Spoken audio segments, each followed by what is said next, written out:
விஜய் ஒரு தலைவனே ஒரு விமர்சனத்தை அது எந்த அடிப்படையில் 41 பேருக்கு வந்து நீங்க வீட்டுக்கு கூப்பிட்டு துக்கம் விசாரிச்சு கொடுங்க, அது மட்டும் போதும். பாஸ் ரெடியா எல்லாரும்? உங்க எல்லாருக்கும் வணக்கம். ஞாயிற்றுக்கிழமை அன்னைக்கு காலையிலே வந்து ஆரடியா இருந்தா கூட வந்து முக்கியத்துவம் தந்து இங்கே சந்திக்க வந்திருக்கும் அனைவருக்கும் நன்றியும் வணக்கத்தையும். இன்னைக்கு வந்து ஏற்கனவே நான் வந்து ஒரு இன்ஸ்தலத்தில் நான் பதிவிட்டதை வைத்து பல செய்திகள் வந்து ஊடகங்களில் பரவி கொண்டிருந்த அடிப்படையில் நம்ம ஆதங்கத்தோடு என்னுடன் பயணித்து 30 ஆண்டுகளுக்கு மேலே இருக்கிறவங்க இங்கே பார்த்தீங்கன்னா இங்கே வந்திருக்க எல்லாருமே கிட்டத்தட்ட ஒரு 30 ஆண்டுகள் என்னோட பயணித்தவர்கள்.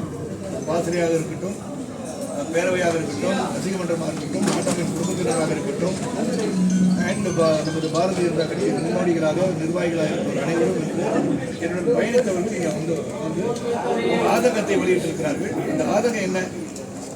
அந்த ஆதங்கத்தை தான் நீங்கள் வந்து சோர்வடைந்து விடாதீர்கள், பொறுத்தால் பூமி ஆளலாம் என்று சொல்லி தான் நான் வந்து அது பதிவு போட்டிருந்தேன். அதை வச்சு பல யூகங்கள் வந்து உடனடியாக நான் வந்து பாரதிய ஜனதா கட்சி விலகப் போவதாக பல செய்திகள் வந்தது. அந்த செய்திக்கு ஒரு விளக்கமாக இருக்கட்டும். அதே சமயத்தில் ஆதங்கங்கள் என்ன என்பதை என் சகோதரர் நாட்டாமை குடும்பத்தாரிடம் தெரிந்து கொள்ள வேண்டும் என்ற அவா எனக்கு வந்தது. ஏன்னா இது வந்து இந்த நிகழ்வுகள் வந்து 3 மாதத்துக்கு வந்து எல்லாரும் சந்திச்சுட்டு தான் இருக்கு. பத்திரிகையாளர்களை சந்திக்கிறதோ இல்லையோ, என் நாட்டாமை குடும்பத்தினரை அது திருமணமாக இருக்கட்டும், வேற வீட்டுக்கு வர சொல்வதோ இல்லாட்டி வேறு எந்த ஒரு நிகழ்வாக இருந்தாலும் அழைப்பது வருவதோ, மாதம் ஒரு முறை வந்து சந்தித்து விட்டு 3 மாதம் ஒரு முறை சமத்துவ விருந்தின் அடிப்படையில் அவர் சந்திச்சு வந்திருக்கேன். அப்படிதான் இந்த ஒரு நிகழ்வு. இங்கே முக்கியத்துவம் இருக்குன்னா, இந்த நிகழ்வில் வந்து நீங்கள் வந்து ஒரு ஆதங்கமாக தலைவர்களுக்கு இதுவரை எந்த ஒரு பொறுப்பும் வழங்காமல் இருக்கிறார்களே, ஏன் என்ற கருத்தை பதிவு செய்ய வேண்டும் என்ற எண்ணம் அவங்களுக்கு இருந்தது. அதற்கு நான் பதில் சொல்ல வேண்டிய கட்டாயமும் என்னிடம் இருந்தனால் இந்த கூட்டத்தை நான் கூட்டியிருக்கேன். அது மட்டும் இல்லை, அவங்க வந்து பொறுப்பு வழங்கப்பட்டவர்கள் பல பேர் 19 மாநில நிர்வாகிகள் வந்து பொறுப்பு வழங்கியிருக்காங்க. பொறுப்புகள் கேட்ட எல்லாருக்கும் கொடுத்துருக்காங்க அப்படின்னு கேட்டால்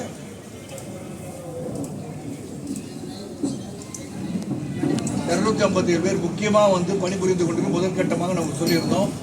அதில் வந்து ஒரு 1/4 மேலே பதவிகள் கொடுத்துருக்காங்க. நான் வந்து கொடுக்கலன்னு சொல்ல மாட்டேன்.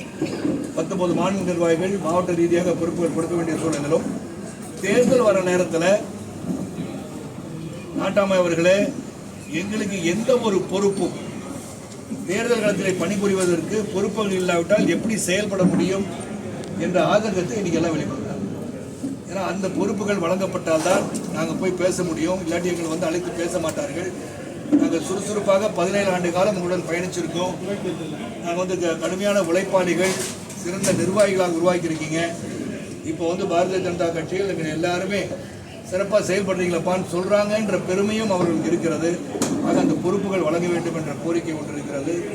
தலைவருக்கு பொறுப்பு இல்லாமல் அந்த பொறுப்பு கொடுத்து என்ன பண்ணுறது என்ற எண்ணத்தையும் கடுமையாக நீங்கள் பதிவு செய்திருக்கிறார்கள். ஏன் நீங்கள் சமத்துவ மக்கள் கட்சியை மறுபடியும் துவங்கக்கூடாது என்பதையும் பதிவு செய்தார்கள் என்பதை சொல்லியிருக்கேன். நான் பத்திரிகை சகோதரர் தான், நீங்கள் ஆவலாக இருக்கிற செய்தியை நான் சொல்லணும் இல்லையா? ஆனால் அவங்க அதையும் பதிவு பண்ணாங்க. ஸோ எல்லா கருத்துக்களையும் கேட்க வேண்டும். கருத்து சுதந்திரம் உள்ள நாடாக இருப்பதாலும் கருத்து சுதந்திரத்தை வரவேற்பவனாக இருப்பதால் என்னதான் சொல்கிறாங்க, அவங்க மைண்டில் என்ன இருக்குது அப்படின்னு கேட்டு தெரிஞ்சுக்கிட்டேன். இதுக்கு நீங்கள் என்ன பண்ண போகிறீங்க அப்படின்னு கேட்டால், நான் வந்து ஒரு வேண்டுகோளாக நாளை ஒரு கடிதமாக மாநில தலைவர் அவர்களுக்கும் தேசிய தலைமைக்கும் ஒரு கடிதமாக இந்த மாதிரி மார்ச் 12, 2024 நாம் இந்த இயக்கத்தில் எங்களை இணைத்துக் கொண்டோம். சிறப்பாக பணிபுரிய வந்திருக்கின்றோம். இதுவரை எனக்கும் மற்றவர்களுக்கும் எனக்கு முக்கியமாக வந்து பொறுப்புகள் வழங்கப்படவில்லை என்ற ஆதங்கம் அனைவருக்கும் இருக்கிறது. அப்போ உங்களுக்கு இல்லையான்னு கேட்டால், எனக்கு ஒரு பொறுப்பு இருந்தால் தான் என்னால் செயல்பட முடியும். நான் யாருன்னு கேட்டால் ஒரு காரியகர்த்தாவை போயிட்டு எல்லாருக்கும் போய் நான் பேசிகிட்டு இருக்க முடியாது. இது வந்து ஒரு வேதனையாக கூட சொல்லவில்லை, ஒரு ஆதங்கமாக சொல்கின்றேன். ஏனென்றால் 1996ஆம் ஆண்டிலிருந்து அரசியல் களத்தை நான் பார்த்து கொண்டிருக்கிறேன். 96ஆம் ஆண்டு அன்றிருந்த ஆட்சியை அகற்றுவதற்காக திராவிட முன்னேற்ற கழகமும் தமாகவும் சேர்ந்ததில் வந்து அந்த சைக்கிள் சின்னத்தையும் உதயசூரியனும் கலந்து இப்படி காமிச்சு இந்த சரத்குமார். அப்போ என்னுடன் பயணிப்பவர்கள் இவ்வளோ தூரம் வந்து பிரச்சாரம் பண்ணி ஆட்சி மாற்றத்தை கொண்டு வருவதற்கு முக்கிய காரணமாக இருந்த தலைவர் அவர்கள் இன்னைக்கு பார்த்தீங்கன்னா அவங்க இன்னொரு ஆதங்கத்தை வெளிப்படுத்தினாங்க. நீங்கள் திருச்சியில் வந்து உட்கார்ந்துருந்தீங்க தலைவா, நீங்கள் வந்து மேடையில் உட்காந்துருக்கீங்க, அந்த மேடையில் உங்கள் ஃபோட்டோ கூட பின்னாடி இல்லை, அது அவங்களுடைய ஆதங்கம். நான் வந்து இன்னைக்கு ஒரு காரியகர்த்தாவாக இருந்தனால் என் ஃபோட்டோ இல்லை சகோதரர்களே நான் சொல்லியிருக்கலாம். அவங்க பார்வையில் 17 ஆண்டுகள் சுறுசுறுப்பாக பணிபுரிந்து கூட்டணியில் இருந்து எதிர்த்தவர்கள் புரட்சித்தவர்கள் எதிர்த்த பிறகும் மீண்டும் கூட்டணியில் இருந்து 2 சீட்டு வாங்கி ஜெயிச்ச நீங்கள் உங்கள் அருமையும் பெருமையும் அறிவும் மாற்றவும் தெரிந்திருந்து கூட ஏன் உங்களுக்கு பதவி வழங்கவில்லை என்ற ஆதங்கத்தை வெளிப்படுத்திக் கொண்டே இருந்தார். அதான் இன்னைக்கு காலையிலிருந்து நடந்துச்சு. இது பொறுமையாக காத்திருந்ததுக்கு நன்றி. இதுதான் இன்னைக்கு கூட சாராம்சம். அதை தவிர வேறு எதுவும் கேள்விகள் கேட்க வேண்டும் என்றால் நீங்கள் திருச்சியில உங்களுடைய போட்டோ இல்லைன்னு சொல்லியிருக்கோம். எந்த பொறுப்புமே இல்லாம அண்ணாமலையுடைய போட்டோ கூட எல்லா மேடைகள்லயும் இருக்கு. இது எந்த அளவுக்கு ஒரு அதிருப்தி உங்களுக்கு ஒரு ஆதங்கத்தை ஏற்படுத்தி? இல்லை, எனக்கு ஆதங்கம். நான் சொன்னேன் அதான் நீங்கள் நான் சொன்னேன் அவங்களுடைய ஆதங்கத்தை எல்லாரும் இருந்தாங்க. தலைவர் உங்கள் படமே இல்லை, எங்களுக்கு வந்து கஷ்டமாக இருந்துச்சு அப்படின்னு பயணிச்சுட்டு இருந்த காலத்தையும் சொல்கிறார். அந்த ஆதங்கத்தை சொல்கிறாங்க. எல்லாரும் இருக்கும்போது ஒரு படமே இல்லைன்னு போது எங்களுக்கு வந்து ரொம்ப ஒரு பொறுப்பு கொடுத்துருந்தாங்கன்னா, ஒரு நேஷனலில் ஒரு பொறுப்பு உங்களுக்கு வந்துருச்சுன்னா அந்த படம் இருந்துருக்குங்க. அப்படி நீங்கள் இருந்திருக்கீங்க. அவங்க சொல்கிற ஆதங்கம் ஏன் ஆதங்கத்தை சொல்ல இல்லை, அண்ணாமலை கொடுத்த உத்தரவாதத்தை நிறைவேற்றியா? கட்சி இணையும் போது கொடுத்த உத்தரவாதம் இல்லை, இணையும் போது கொடுத்ததை என்ன சொன்னாங்கன்னு அவங்களுக்கு தெரியும்ல. இது வரைக்கும் பொறுப்பே வரல. அப்போ ஏதாச்சும் சொல்லியிருப்பாங்கல்ல, சொன்னது என்னன்னு அவங்களுக்கு தெரியும்ல. அந்த பொறுப்பு இல்லாதனால நம்ம உட்காந்து பார்க்குறோம். அந்த பொறுப்பு வழங்க வேண்டிய சூழ்நிலை, பொறுப்பு இருந்தால் போய் செயல்பட முடியும். சார், இது தலைமையிட்ட நீங்கள் எனக்கு கார் ஓட்ட சொன்னீங்கன்னா நான் வந்து லைசன்ஸ் வச்சிருக்கணும், கார் ஓட்ட தெரியணும். கார் ஓட்ட தெரிஞ்சு லைசன்ஸ் வச்சு நான் கார் ஓட்ட விடாம இருந்தீங்கன்னா நான் எப்படி வந்து கார் ஓட்டுறேன்? அது மாதிரி சார், இதை தலைமையிட்ட நீங்கள் தெரிவிச்சிங்களா சார்? தலைமையிட்ட வந்து நான் தெரிவிச்சிட்டேன், மறுபடியும் தெரிவிச்சிருக்கேன். தொடர்ந்து ஒரு 15 நாளாக சொல்லிட்டு இருக்கேன். அதற்கான முயற்சிகள் எடுக்கப்பட்டு வருகிறது என்று அவங்க சொல்லிட்டு தான் இருக்காங்க. ஆனால் இன்னைக்கு இந்த கூட்டத்திற்கு காரணம் நீங்கள் வந்து எடுத்து சொல்லணும்னு சொல்றதுனால மறுபடியும் ஒரு எழுத்துப்பூர்வமாக எழுதி சொல்லலாம்.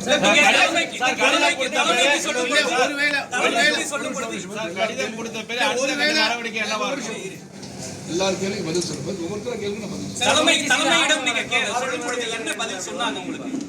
தலைமையிடம் வந்து நம்ம வந்து பிரசிடென்ட் வந்து அப்பாயின்ட் பண்ணாமே இருந்தாங்க. அந்த தேர்வு முடிந்தவுடன் நாங்கள் நிச்சயமாக நாங்கள் சொன்னதை செய்கிறோம். நாங்கள் தேர்வு நடந்தது, தொடர்ந்து தேர்தல் வந்துருச்சு. இப்போ எங்களுக்கு என்ன தொடர்ந்து வெஸ்ட் பெங்கால், அஸ்ஸாம், கேரளா, பாண்டிச்சேரி, தமிழகம் வந்து தேர்தல் வந்துருச்சு. மறுபடியும் தேர்தல் வந்த பிறகு அப்படின்னு சொல்லும் போது இந்த அளவில் ஒரு பொறுப்பு இல்லாமல் எப்படி இருக்கிறதுன்ற எங்களோட ஆதங்கம். ஒருவேளை கட்சி தேர்தல் துறை மேற்கொண்டிருந்தீங்க வடநாடுகளிலும் அப்படி இருக்கும் பொழுது உங்களுக்கு இத்தனை ஆண்டுகள் பொறுப்புகள் வழங்கப்படவில்லை. உங்களுடைய தொண்டர்கள் வந்து மீண்டும் சமத்துவ மக்கள் கட்சியை தொடங்க வேண்டும் ஒரு கோரிக்கை வச்சுக்காங்க. தொண்டர்களுடைய பேச்சுக்கு உங்களுடைய இது தொண்டர்கள் அவங்க ஆதங்கத்தை சொல்றது அவங்களுக்கு வந்து உரிமை இருக்கு. இந்த மாதிரி இருக்கேன், நீங்கள் ஏன் தொடங்கக்கூடாது அவங்க கேட்டாங்கன்னு சொல்லணும் இல்லையா? நான் உங்களிடம் அதை சொல்லாமல் இருந்தால் அது தவறாக இருக்கும். அதனால சொல்கிறாங்க ஏன் நம்ம நல்லா தானே போயிட்டு இருந்தோம், என்ன நம்ம வந்து தேர்தல் காலத்தில் வந்து நம்ம வந்து நிற்க சொல்லும் போது இன்றைக்கி சொல்கிறாங்க எல்லாம் நீங்கள் ஒவ்வொரு முறையும் தனித்து போட்டியிட வேண்டும், தனித்து போட்டியிட வேண்டும் சொன்னதை நாங்கள் வந்து உண்மையிலே நம்ம கரெக்டாக பண்ணியிருந்தோம்னா இன்றைக்கி நம்ம இந்த நிலைமையில் இருந்திருக்க மாட்டோம் தலைவர் அப்படின்னு அவங்களும் சொல்கிறாங்க. இன்னைக்கு அவர்கள் செய்ததும் தவறு என்பதை ஒப்புக்கொண்டுள்ளார்கள். ஆனால் அவங்க கேட்கறது ஒரு பொறுப்பு உங்களுக்கு இருந்தால் எங்களுக்கு பொறுப்பு வாங்கி கொடுக்குறது என்ன இருக்குது, உங்களுக்கே பொறுப்பு இல்லையே. ஒருவேளை தேர்தலுக்கு முன்பாக பொறுப்பு அறிவிக்கப்படலாம், உங்களுக்கு நிலைப்பாடு என்ன சார்?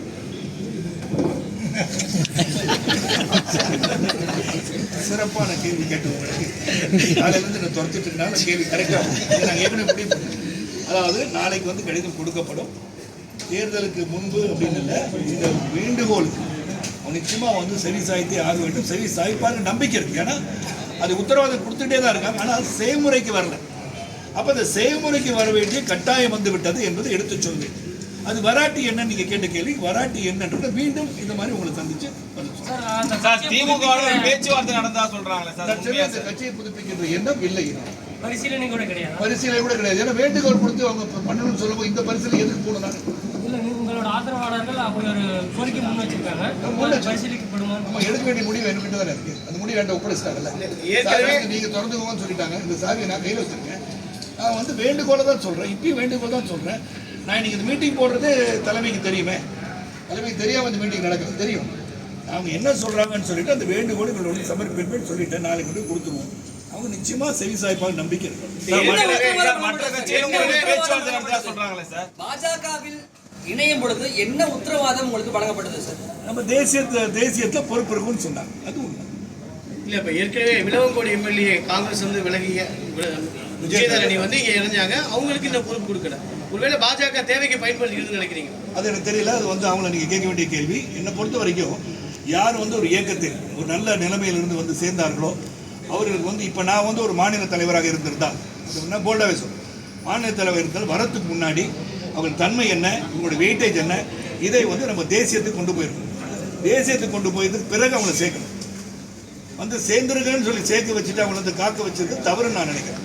அதாவது ஏதாரையும் வந்து ரொம்ப நாளாக இருக்காங்க, அப்படி பொறுப்புகள் இருக்குன்னா தான் அவங்க செயல்பட முடியும் நான் சொல்கிறேன். இப்போ you want use somebody strength, they should be given some posting in the party. அது இல்லாட்டி வருத்தமாக தானே இருப்பாங்க. நீங்க கட்சியில சேரும் பொழுது அண்ணாமலை தான் மாநில தலைவரா இருந்தாரு, அவர் உங்களுக்கு ஒரு உத்தரவாதம் கொடுத்திருப்பாரு. ஆனா இன்னைக்கு பாஜகல அண்ணாமலைக்கு எந்த பொறுப்பும் இல்ல, அவரும் இதே போன்ற ஒரு ஆதங்கத்துல அவ்வப்போது வெளிப்படுத்திட்டு தான் இருக்காரு. பாஜக உரிய தலைவர்களுக்கு அங்கீகாரம் வழங்குறது இல்லையா? என்ன இந்த இது போன்ற செயல்பாடுகள் எப்படி வழங்குறது இல்லையா நான் சொல்ல வரல. என்னை பொறுத்த வரைக்கும் என்ன நிர்பந்தம் என்ன சூழ்நிலை எனக்கு தெரியல. எனக்கு இப்போ நான் பார்க்கும்போது இன்னும் ஒரு கூட்டணியில் எவ்வளோ இடத்துல நிற்க போகிறார்கள் என்பது தெளிவாக இல்லை. ஒருவேளை அதுக்கு முக்கியத்துவம் நிச்சயமாக கொடுத்து தான் ஆகணும். அந்த முக்கியத்துவத்துக்கு பிறகு இதை எடுத்துக்கொள்ளலாம் என்று இருக்கலாம். அதனால் வேண்டுகோளை நம்ம நாளைக்கு எழுதி கொடுத்துருவோம். வாய் வழியாக சொல்லிவிட்டோம். அவர்களும் உத்தரவாதத்தை தந்திருக்கிறார்கள். அங்கே இருக்கிற எல்லாருமே சரி, அண்ணாமலை அவர்களும் சரி, நயனார் அவர்களும் சரி, அரவிந்த் மேனன் அவர்களும் சரி, சுதாகர் ரெட்டி அவர்களும் சரி, சக்கரவர்த்தி அவர்களும் சரி, கேசவநாயகம் அவர்களும் சரி, எஸ்ஆர் சேகர் அவர்களும் சரி, எல்லாருக்கும் நம்ம பேசியிருக்கோம். யாருமே எதிர்ப்பு தெரிவிக்கல அந்த கருத்துக்கு. அதை வந்து செவி சாய்க்கவில்லை என்று சொல்லுறேன். ஆனால் எல்லாருடைய ஆதங்கத்தை புரிந்து கொள்ளுங்க. இப்படியே செயல்பட முடியாது. அதனால் பொறுப்புகள் வருவது அவசியம் இந்த தேர்தலுக்கு முன்பு. சார், முன்னாள் மாநில தலைவர் அண்ணாமலையோட முன்னெடுப்பால் தான் நீங்கள் கட்சிகளுக்கு போனீங்க. அதனாலேயும் அது ஒரு காரணம் உங்களை புறக்கணிக்கிறதுக்கான காரணம் இல்லை. அவர் சொல்லி நான் கட்சியில் சார் அதான் பல முறை சொல்லிட்டேன். நான் இந்த இயக்கத்தை வந்து இது மேற்கொண்டு வலுவாக எடுத்து செல்வதற்கு வந்து இயக்கத்தில் இணைந்ததற்கு மிக மிக மிக உண்மையான ஒரு நிலைப்பாடு இருக்குன்னா பாரத பிரதமர் மோடிஜி அவர்கள் மீது உள்ள விருப்பத்தினால் தான் நான் வந்து சொல்லிடுறேன். ஏன்னா 3வது முறை முதலமைச்சராக இருக்கும்போது, குஜராத்தில் மாநில முதலமைச்சராக இருக்கும்போது மீடியா வாய்ஸ் என்ற பத்திரிகை நடத்தி கொண்டிருக்கும் போது நேர்காணல் நான் வந்து இன்டர்வியூ எடுத்தேன். அன்னிலிருந்து ஐ ஸ்டார்ட் ஃபாலோயிங் அவருடைய அட்மினிஸ்ட்ரேட்டிவ் குவாலிட்டிஸ், அவருடைய திறமை, நமது நாட்டை சிறந்த ஒரு இடத்துக்கு எடுத்துச் செல்வான நம்பிக்கை. நான் ஒரு தேசியவாதி பேசிக்க அது பலமுறை சொல்லிட்டேன். பச்சை வலது தோள்பட்டையில் தேசிய கொடியை வந்து பதித்தவன் நான். அந்த தேசிய உணர்வு தேசிய நீரோட்டத்தில் இன்னைக்கு போகலாம் அப்படின்னு நினைக்கிறேன். ஏன்னா 19 மாநில நிர்வாகிகளாக நியமிச்சிருக்காங்க.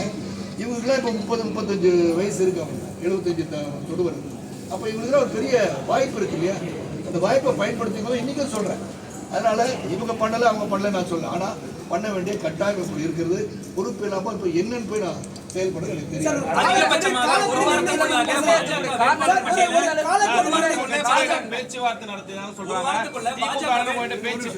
ஒரு வாரத்துக்குள்ள பாஜக வேட்பாளர் பட்டியல கூட அறிவிக்க சூழல் இருக்கக்கூடிய ஒரு நிலையில இந்த தேர்தலில் நீங்களோ அல்லது உங்களுடைய மனைவி அவர்களோ தேர்தல் களம் காணுவதற்கான வாய்ப்புகள் இருக்கா? சீட்டு கேட்குறீங்களா? என்ன சொல்றாங்க? ஏற்கனவே பல முறை சொல்லிட்டேன். நீங்கள்லாம் வந்து பல ஊடகத்தில் தான் இருக்கீங்க. நான் வந்து இதோட வந்து 7வது முறையாக சொல்கிறேன். இந்த தேர்தலில் நான் நிற்க மாட்டேன், என் மனைவி நிற்க மாட்டார்கள்.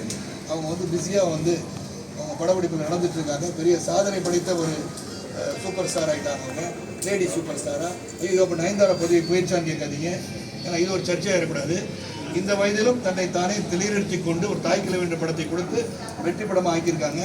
ஸோ அவங்களுடைய கலை உலக பயணம் சிறப்பாக இருக்கிறது. இந்த தேர்தலை பொறுத்தவரை நாங்கள் இருவரும் நிற்பதில்லைன்னு சொல்லிட்டேன். என்னுடன் பயணித்தவர்கள் பலர் இருக்கிறார்கள், திறமை வாழ்ந்தவர் இருக்கிறார்கள். அவர்களுக்கு வாய்ப்பளிக்க வேண்டும் என்ற ஒரு பட்டியலும் நான் கொடுத்தேன். பேச்சுவார்த்தை நடத்திட்டு இருப்பதாகவும் திமுக பேச்சுவார்த்தை நடத்திருப்பதாக சொல்றாங்க. அப்படி ஒன்றும் பேச்சுவார்த்தை பேச்சு நடக்கும். பதில் சொல்லிடுறேன் ப்ளீஸ். பேச்சு வந்து எல்லாத்தையும் பேசுவேன். நான் சுமூகமான உறவு அனைவரோடும் வைத்திருக்கேன். பேசுவாங்க. பேச்சுவார்த்தை என்று அரசியல் ரீதியாக யாரும் பேசுறாங்க. பாஜகவிடம் ஒரு காலக்கெடு நிர்ணயிக்கிறீங்களா சார்? இந்த காலக்கெடு நிர்ணயிக்கல, இந்த வேண்டுகோளுக்கு இணங்க வேண்டும் என்ற கோரிக்கை வைக்க போகிறேன். எந்த அளவுக்கு பொறுமையாக காத்திருக்கும் இந்த பேச்சுவார்த்தை? கண்டிப்பாக இப்ப தேர்தல் வந்ததுக்கு 30ஆம் தேதி மனு தாக்கல் இருக்கு இல்லையா? அப்ப அதுக்குள்ள ஒரு முடிவு எடுக்கணும். நாளைக்கு வந்து அரசியல் களம் காணும் போது நான் கேட்கின்ற வேட்பாளர்கள் நியமிச்சாங்கன்னு வச்சுக்கோங்க. அப்ப நான் போய் பிரச்சாரம் பண்ண போகணும்ல. எனக்கு ஒரு பொறுப்பு இருந்தால் தான் அந்த பொறுப்போட செய்ய முடியும் நான் நினைக்கிறேன். அதிமுக தலைமை பிப்ரவரி மாதத்துக்கு முன்னாடி மாநில தலைவரை நீங்க அலுவலகத்தில் சந்திச்சப்ப நீங்க சொல்லியிருந்தீங்க, குறிப்பா நான் போட்டியிடல, ஆனா என்னுடைய கூட இருக்கிறவங்க போட்டியிடுறதுக்கான பட்டியல் கொடுத்துருக்கேன், அதுக்கான வாய்ப்பு கேட்டிருக்கேன்னு. அப்பத்துல இருந்து என்ன சொல்றாங்க கட்சி தரப்புல இருந்து? போட்டியிடுறதுக்கான வாய்ப்பு நாளைக்கு தொகுதி பங்கீடுக்கான பேச்சுவார்த்தை நாளைக்கு முடிஞ்சிருச்சுன்னா 51 இடம் கொடுக்குறாங்க, 41 இடம் கொடுக்குறாங்க. உங்களுக்கு உயிர் வந்தாங்க எவ்வளோ இடத்துல நிற்க போகிறாங்கன்னு ஒன்று வரல. அந்த பிறகு நம்ம கேட்ட இடம் அவங்களுக்கு தெரியும். கொடுக்குறாங்களா இல்லையா நேர்காணல் பண்ணுவாங்கல்ல. இல்ல எப்படியும் அதுக்கு முன்னாடியே சரத்குமார் அவர்களை அழைச்சு உங்களுடைய ஆதரவாளர்களுக்கு இவ்வளவு சீட்டு கொடுக்குறோன்றது இல்ல ஏற்கனவே வாங்கிக்கிட்டாங்கல்ல. இல்ல உங்ககிட்ட இதை கொடுக்குறோம் இல்ல நான் கொடுத்துட்டேன், கொடுத்துருக்கீங்க, நான் கொடுத்துருக்கேன். அது பரிசீலனை பண்ணுவாங்கல்ல. ஏன்னா நீங்க எந்த கேட்டிருக்கீங்க வேற யாரோ கேட்குறாங்கன்னு சொல்லுவாங்கல்ல. சொல்லும் போது இல்லைங்க இப்போ என்ன பண்ணான்னு கேட்போம்ல. அவங்க விட்டு கொடுக்க சொல்லலாம். என்னங்க நீங்களும் கேட்குறீங்க, நான் ஏற்கனவே இதை சொல்லியிருக்கேன், நீங்கள் நிற்கிறேன்னு சொல்கிறீங்களே, வாய்ப்பு அதிகமாக இருக்காங்க, அந்த வாய்ப்பு எங்களுக்கு கொடுக்கலன்னு கேட்கலாங்க, அந்த உரிமை இருக்குல்ல. ஒருவேளை சரத்குமாரும் ராதிகா சரத்குமாரும் நிக்கிற மாதிரி இருந்தா அந்த வாய்ப்பு உடனே பரிசீலனை பண்ணப்பட்டிருக்குமா? இல்லை நாங்கள் ரெண்டும் நிற்க மாட்டேன்னு சொன்ன பிறகு அந்த பரிசீலனை தலைமை சொல்லி நிக்க சொன்னா நீங்க தலைமை சொன்னா கூட நிற்க மாட்டாங்க. நான் நிற்க மாட்டேன்னு சொல்றது எப்படி பார்த்து அதிமுக தலைமை மீது விமர்சனம் பண்றாங்க. அதிமுக வந்து தற்போது வந்து நிதிஷ்குமாருக்கு ஏற்பட்ட நிலைமை தான் நாளைக்கு எடப்பாடிக்கு ஏற்படும். அதிமுக வந்து பிஜேபி வந்து கபலீகரம் பண்ணிடுவோம் அப்படின்னு விமர்சனம் பண்றாங்க. டெல்லி அதிமுக தான் தமிழ்நாட்டில் கூட்டி திமுக விமர்சனம் பண்றாங்க. துணை முதலமைச்சர் விமர்சனம் பண்றாரு.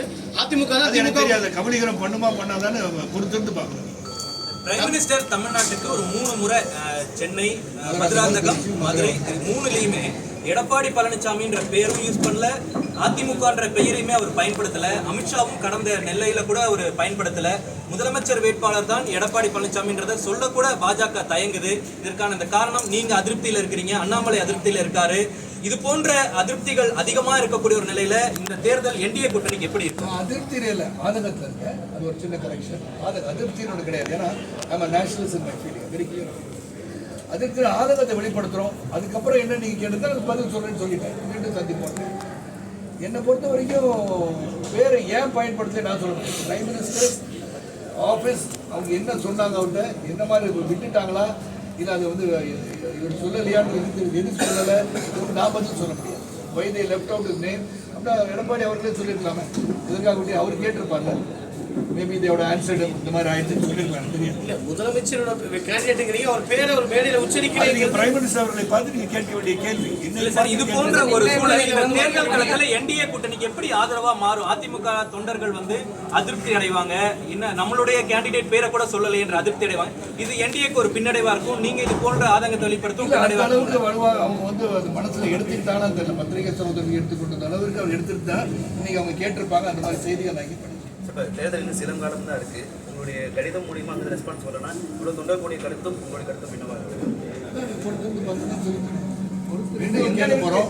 அதுக்கப்புறம் நிலைப்பாடு எடுத்து நான் கொஞ்ச நாள் தான் இருக்குது சார். அங்கீகாரம் 6ஆம் தேதி அன்னைக்கு மனு வந்து வாபஸ் ஒரு நாள் இருக்குது சார். அங்கீகாரம் வழங்கப்படவில்லைன்னு சொல்றீங்க. அங்கீகாரம் ஆதங்கத்தை வெளிப்படுத்துறீங்க.